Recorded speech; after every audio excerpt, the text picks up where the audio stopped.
बिहार में ठंड का प्रकोप तो जारी है और राजनीति बहुत ही बिहार का गर्म है। आज बिहार की सत्ता बदल गई और नीतीश कुमार ने 9वीं बार जो है शपथ ली है। और आप देखिए इस ठंडी के मौसम में लिट्टी चोखा का कार्यक्रम भी बिहार के गांव गांव में चल रहा है। आप देख सकते हैं ये बिहार के सारण जिला का बनियापुर थाना क्षेत्र का ये जो गांव है सरिया हरदी टोला पड़ता है। यहाँ पर देखिए कितना बड़ा लिट्टी चोखा का कार्यक्रम चल रहा है और लोग जो है कि जो बिहार में राजनीतिक बदलाव आया है, नीतीश कुमार जो 9वीं बार शपथ लिए हैं, इसको लेकर के बहुत बड़ा चर्चा भी देख रहे हैं यहाँ पर हो रही है। तो मेरा भी मन किया कि क्यों नहीं जरा इनसे भी पूछे कि बिहार में जो सत्ता का इतना बड़ा बदलाव हुआ है ये कितना बिहार के लिए सकारात्मक है नकारात्मक है। नीतीश कुमार का यूं ही बदलते रहना, लोग कहते हैं पाला बदल रहे हैं और पाला बदल बदल के कभी भाजपा के पास जा रहे हैं तो कभी लालू जी के पास जा रहे हैं इंडिया गठबंधन में, तो कभी एनडीए गठबंधन में जा रहे हैं। क्या इस तरह की राजनीति बिहार में जो हो रहा है इससे देश के ऊपर क्या प्रभाव पड़ेगा, सकारात्मक और नकारात्मक? आइए ये लिट्टी चोखा के कार्यक्रम में जो लोग यहाँ पर इकट्ठे हुए हैं गांव से, हम इनसे बात करते हैं कि आज के जो बदलाव आया है इस बिहार की राजनीति में, जो सत्ता का परिवर्तन हुआ है, इससे क्या फायदे हो सकते हैं, क्या नुकसान हो सकते हैं और राजनीतिज्ञों का, राजनीतिक पार्टियों का इस तरह से पाला बदलना जनता के ऊपर कितना बड़ा प्रभाव डालेगा। क्या देश की जनता या राज्य की जनता यह सोचने के लिए मजबूर है कि क्या देश के नेता विश्वास पात्र रहे या नहीं रहे, तो फिर जनता क्या करेगी? सर आइए, सर आपका शुभ नाम क्या होगा? सुभाष कुमार पांडे। सुभाष कुमार, क्या कहेंगे नीतीश कुमार ने 9वीं बार शपथ लिया या 9वीं बार शपथ तो तोड़ा है, उन्होंने क्या किया इस बार? अगर एक शब्द में पूछिए तो नीतीश कुमार ने जो काम किया है, तो किसी ने कल कई टीवी चैनलों पर यह चर्चा हो रही थी, तो किसी ने कहा और वाकई बहुत खूब कहा कि नीतीश जी का जब जीवन चरित्र या राजनीतिक चरित्र लिखा जाएगा तो उसके बारे में एक लाइन की प्रतिक्रिया ये है कि मेरी इबारत लिखने के बाद रोशनाई पलट देना। यानी क्या जो राइटर होगा वो सोचेगा कि हम क्या लिखे क्या नहीं, कंफ्यूज हो जाएगा कि नीतीश कुमार के चरित्र के बारे में हम क्या लिखें। मतलब है कि उनका चरित्र पूरा लिखने जाने के बाद जो स्याही बच जाए वो उसी पर पलट देना होगा कि उसके पहले और उसके बाद इस तरह का चरित्र वाला व्यक्ति शायद राजनीति में पैदा नहीं हुआ। तो बहुत बड़ा गंभीर बात हो गई कि राजनीति में नीतीश कुमार जैसा व्यक्ति कभी पैदा नहीं हो, ये तो बड़ा गंभीर बात हो गई है। अब ये तो राजनीति कहाँ जा रही है समझ में नहीं आ रहा है। अब यहाँ पे बैठे, सर आपका शुभ नाम क्या होगा? रविंद्र कुमार राम। क्या कहना चाहेंगे नीतीश कुमार के बारे में जो अभी 9वीं बार शपथ तोड़े हैं या शपथ लिए हैं, क्या कहेंगे आप? देखिए उनका अपना विचार है और जो कर रहे हैं बिहार के राजनीतिक हित में तो अच्छा नहीं है, लेकिन इसमें हमको कोई टीका टिप्पणी नहीं करना है। टीका टिप्पणी नहीं करना है, इस देश में यूं ही चलता रहे, कोई टीका टिप्पणी नहीं करना चाहेंगे ना। इस देश के राजनीतिक पार्टियां, राजनीतिक नेता लोग अपना जो है कि चरित्र बदलते रहे, लेकिन आम जनता बोलने पर भी मजबूर है कि क्या कहे क्या नहीं कहेंगे। सब आप क्या कहना चाहेंगे इस पर? आपका शुभ नाम क्या होगा? मेरा नाम संतोष कुमार सिंह है और हम तो यही कहेंगे कि आज का लिट्टी चोखा का प्रोग्राम जो हम लोग किए हैं, इसमें सलाद उलाद सब कई तरह का व्यंजन बनाया गया है। इस राजनीति को ही देखते हुए उसको हम लोग ऐसा प्रोग्राम किए हैं कि साफ बिहार का राजनीति और बिहार का नेता लोग चोखा हो गया है लोग इसमें। हाँ, जिसमें बैगन है, आलू है, टमाटर है, हर चीज को मिक्स कर दिया है लोग। पते नहीं चल रहा है कि अब इसमें से का चीज को छाप के किधर करेंगे हम। जरूरत अब जो पड़ रहा है कि आज हम की पता चल रहा है कि आज हम ललटेन का वोट दे रहे हैं, पता चलेगा कि हम कल तीर में वोट देंगे, परसों बीजेपी में वोट देंगे कमल छाप को।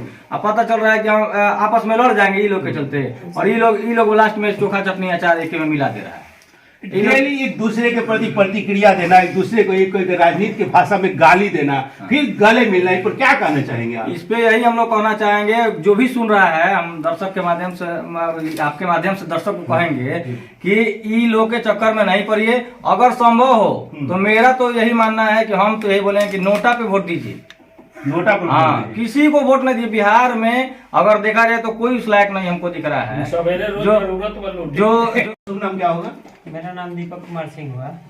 क्या कहेंगे कि आज नीतीश कुमार 9वीं बार शपथ लिए या शपथ तोड़ रहे हैं, क्या कहेंगे इस पर? आपका क्या विचार है? नीतीश कुमार बहुत ही अच्छा काम किए थे जी, लेकिन सबको देखते हुए एक नहीं होता है कि सब कुछ करके लीप पोत के बराबर कर देना।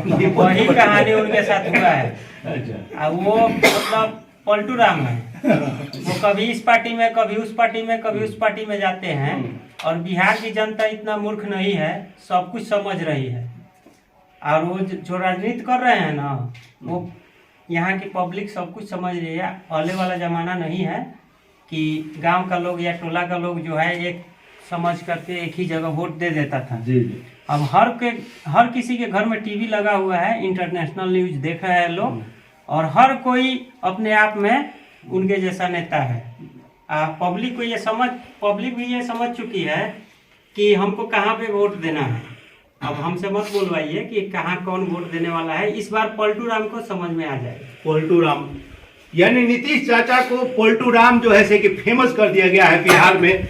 ये कभी हमको भी बोलने में शर्म आ रही कि मैं उन्हें पलटू राम कहूँ या सुनूं, लेकिन स्थिति ऐसी बन गई है कि पूरी जनता में उनका नाम पलटू राम के नाम से फेमस हो गया है। लेकिन एक बात सामने आती है, कुछ लोग और कहना चाहेंगे? हाँ बोलिए, कुछ बोलना चाहेंगे? बोलिए बोलिए बोलिए। आइए सर, आइए। आपका शुभ नाम क्या है? मेरा नाम सत्य प्रकाश पांडे है। पहले तो बिहार का लिट्टी चोखा ही फेमस था, लेकिन अब नीतीश कुमार भी फेमस हो गए हैं इंटरनेशनल लेवल पे। किस मामले में फेमस हो? अभी जो मतलब कभी बीजेपी के साथ, कभी राजद के साथ, कब कहाँ पलट जाए उनका कोई गारंटी नहीं है।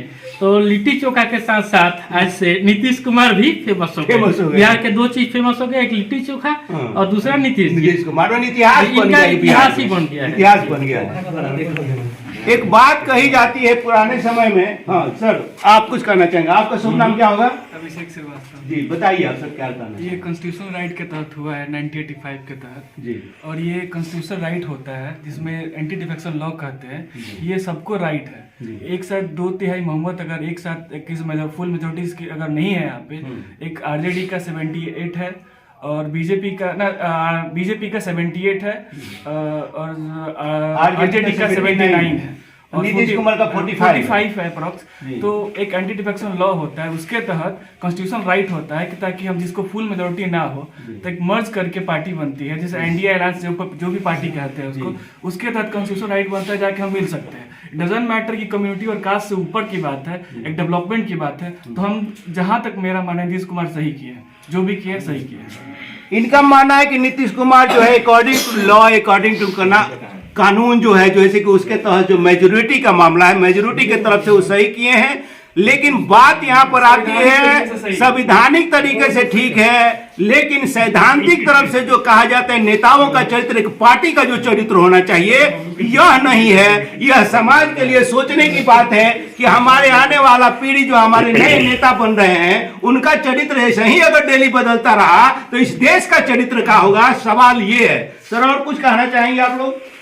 और यही कहना चाहेंगे कि नीतीश कुमार जी अब वैसे ही पलटते रहें और बिहार में दारू बालू खाली करते रहें और दारू बालू करके, और जो शिक्षा सबसे बड़ा अच्छा काम किए हैं, महत्वपूर्ण काम किए हैं कि जो हम लोग को शिक्षा देता है, जो रास्ता पर चलना सिखाता है, नौकरी भी अच्छा दे रहे हैं, उसका कोई इज्जत नहीं है। मास्टर साहब लोग जो हम लोग को शिक्षा देकर पढ़ाए हैं, कॉन्स्टिट्यूशन के बारे में बता रहे हैं कि क्या हम लोग कॉन्स्टिट्यूशन का हम लोग इस्तेमाल किए हैं, तो वो हम यहाँ पे दिखाया जा रहा है कि मास्टर साहब लोग पे पानी का बौछार किया जाता है, पटना में लाठीचार्ज किया जाता है, पटना में पंडित जी मास्टर साहब लोग पे। ठीक है, यही एक अच्छा काम किए हैं नीतीश कुमार जी। दारू बालू बंद करके होमगार्ड अनिश्चितकाल हड़ताल पे है, आंगनबाड़ी सेविका लोग पे जाके लाठी चला रहे हैं, महिला को भी नहीं छोड़ रहे हैं। यही अच्छा काम कुछ किए हैं। एक शिकायत भी है, लेकिन बहुत सारी बात है इसमें आपके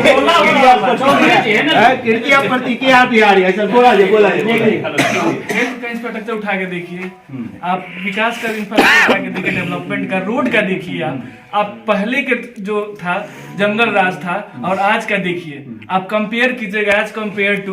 डजंट मैटर कि आप अभी आरजेडी में थे और कभी तुरंत आगे एनडीए में आ गए, लेकिन जब भी ये चुनाव हुआ था 2020 की हम बात कर रहे हैं, तो एनडीए अलायंस के साथ चुनाव लड़ा था उन्होंने। ये कॉन्स्टिट्यूशन था ये, और आप ये पूछ रहे हैं कि असंवैधानिक है, तो हमको ये बता दीजिए कि जो विकास की बात कर रहे हैं, कल तक ये राजद में थे तब तक चिल्ला रहे थे कि नीतीश कुमार बढ़िया है बढ़िया है, अब आज सीधे से चले गए उसमें एनडीए में चले गए, तो आप बोल रहे हैं कि एनडीए खराब है। और आप सीधे सी बात कीजिए कि एनडीए डजंट मैटर। नहीं, ये बात ये होता है कि सर जब वो मोदी जी से हट करके लालू जी के पास जाते हैं तो एनडीए के लोग और मोदी जी के लोग कहते हैं कि नीतीश कुमार गलत हैं। लालू जी से हट करके जाते हैं नहीं, इंडिया के पास लालू जी के लोग कहते हैं कि गलत है। ये मीडिया एक पक्षीय बात आप कर रहे हैं। ये देखिए लेफ्टिस्ट राइटिस्ट वाली बात हमसे नहीं, दोनों तरफ है। आप लेफ्टिस्ट राइटिस्ट हमको बता नहीं, दीजिए। लेफ्ट राइट का बात नहीं है। मैं पत्रकार हूँ, मैं सिद्धांत की बात करता हूँ, ना इधर का हूँ ना उधर का, है कि नहीं। ये जो बात है, जब भी जाते हैं नीतीश कुमार जी एनडीए के पास में, तो जो महागठबंधन है उनकी शिकायत करता है। अब जैसे ही वाली शिकायत कर रहे हैं, कॉन्स्टिट्यूशनल बात कर रहे हैं आप। ये छोटे भाई हैं और एक बहुत अच्छी बात इन्होंने कही, जो कॉन्स्टिट्यूशन की बात कही है इन्होंने। और बहुत कम लोग हैं जिनको कॉन्स्टिट्यूशन और एंटिटी फ्रैक्शन लॉ के बारे में यहाँ पता है। तो जिस समय संविधान का निर्माण हुआ तो बाबा साहब भीमराव अंबेडकर ने कॉन्स्टिट्यूशन के लागू होने के बाद कहा कि आने वाले पीढ़ियों में, आने वाले समय में संविधान एक वो दस्तावेज है जिस पर सरकारें बनती हैं, जिस पर सरकारें चलती हैं, लेकिन हमारे देश में इस संविधान को जो लोग लागू करने वाले हैं, जो संविधान का नाम लेकर देश और प्रदेश को चलाने वाले हैं, ये बहुत कुछ डिपेंड करेगा उन लोगों पर। तो संविधान का आर लेकर कोई अनैतिक काम करते हैं और उस पर पर्दा आप डालते हैं, तो आपकी अनैतिकता जो दिख रही है उसको मिटाया नहीं जा सकता। सही आप संविधान का आर लेके और जनता के साथ जो दोगली नीति चल रहे हैं, उसके पीठ में छुरा भोंक रहे हैं, इसके लिए कोई भी सजा कम होगी। बताइए, संविधान के काम कर रहे हैं और भी आ रहा है प्रतिक्रिया। संविधान की आड़ में जो राजनीतिक लोग गलत काम कर रहे हैं, इसको माफ नहीं किया जा सकता। एक बहुत बात क्या कहना चाहेंगे सर आप?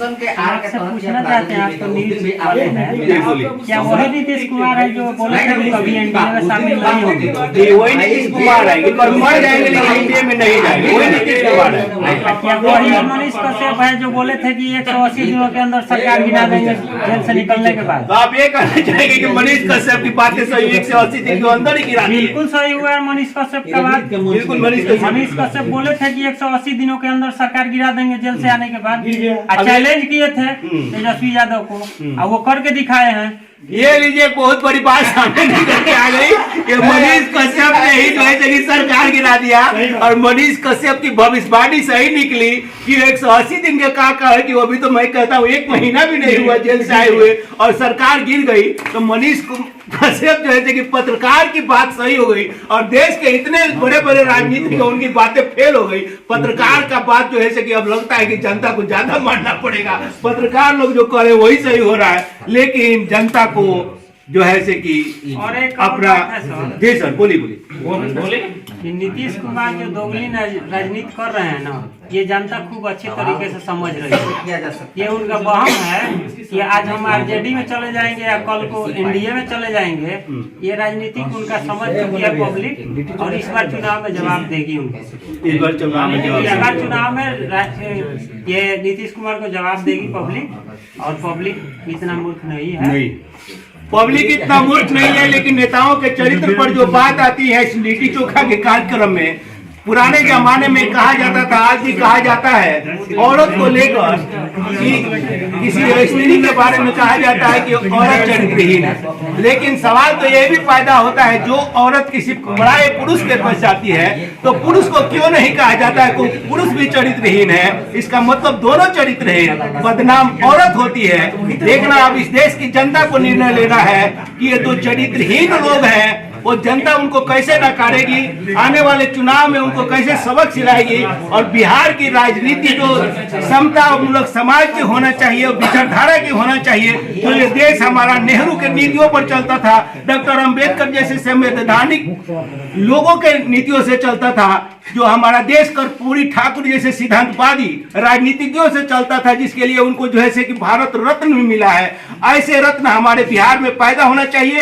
और उनके सिद्धांतों के अनुसार बिहार को चलना चाहिए। तब हमारा बिहार जो है गौरवपूर्ण पूरे देश में खड़ा होगा, और एक ना एक दिन बिहार एक विकसित हमारा राज्य बनेगा, और हमारे बिहार के लोग सर उठा के चलेंगे मान सम्मान के साथ, और नए नेतृत्व आएगा जो अब युवा पीढ़ी आप देख रहे हैं। जय श्री राम है। तो उम्मीद की जाती है आने वाले समय में जनता जो है अपना तरीके से अपना निर्णय लेगी और अपना निर्णय सुनाकर बिहार की दिशा और दशा को बदलेगी।